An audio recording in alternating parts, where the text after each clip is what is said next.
Beam இப்படி கையை நக்கி காமிச்சா என்ன பண்ணும்? என்னடா வேணும் பீமு உனக்கு? எல்லாரும் வந்து இப்படி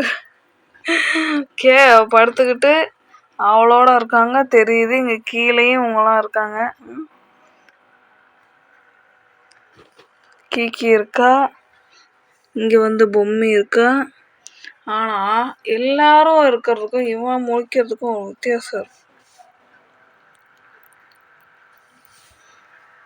என்னடா பீமா? பீம் அங்க எங்கேயோ பாக்குறான். என்னடா பையன் முறைச்சிக்கிட்டே இருக்கான். முறடா, நல்ல முறடா அப்படின்னு அவனுக்குலாம் அவனே சொல்லிட்டு இருக்கான். எனக்கு பீமோ, அப்பா பீமோ, என்னப்பா ராசா பண்ணிட்டு இருக்க? ஈரலா வேணும் உனக்கு? உன்னைய பார்த்தா எதுவும் கேட்குற மாதிரி தெரியல. கௌத்தி எப்படி போட்டு தூங்கிட்டு இருக்கா?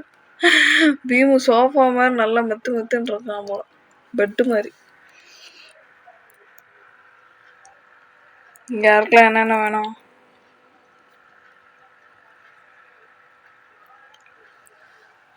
சுட்டும் லியோ பாய், அலெக்ஸ் பாய் இருக்காங்க.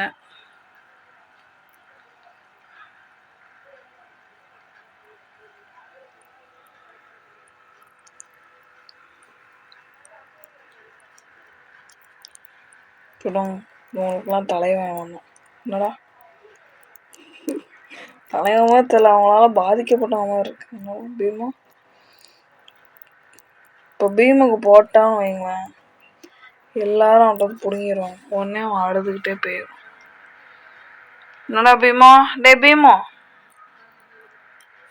ஏன்னா ஈரல் வேணா வாயத்தை வந்து கேட்க மாட்டியாடா?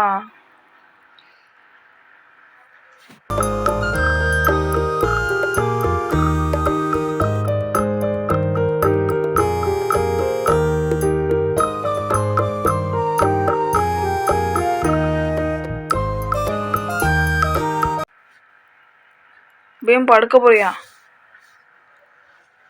படுத்துட்டான் பீமு பையா. சரி அவ்வளோதான், பாய். யாருக்கும் நான் ஈரல் தரமாட்டேன், ஈரல் கம்மியாக இருக்கு. அதனால் வந்து சாப்பாட்டில் பிசையறதுக்கு நம்ம செஞ்சிருவோம்.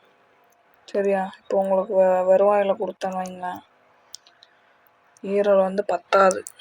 ஈரல் அம்மா வாங்க போயிருக்காங்க கடைக்கு. சரியா? என்ன தம்பி நீங்கள் என்ன தம்பி பார்த்துருக்கீங்க கீழே? ஏன்னா தூக்கம் வரனா போய் தூங்க வேண்டியதாண்டா.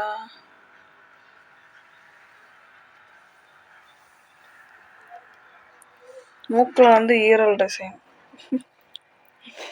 ஈரல் அவனுக்கு அவ்வளோ பிடிக்கும்னு அவன் காட்டுறான். என்னடா ஜார்வேஸ்,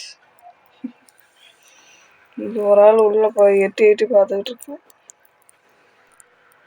சரி பாய்.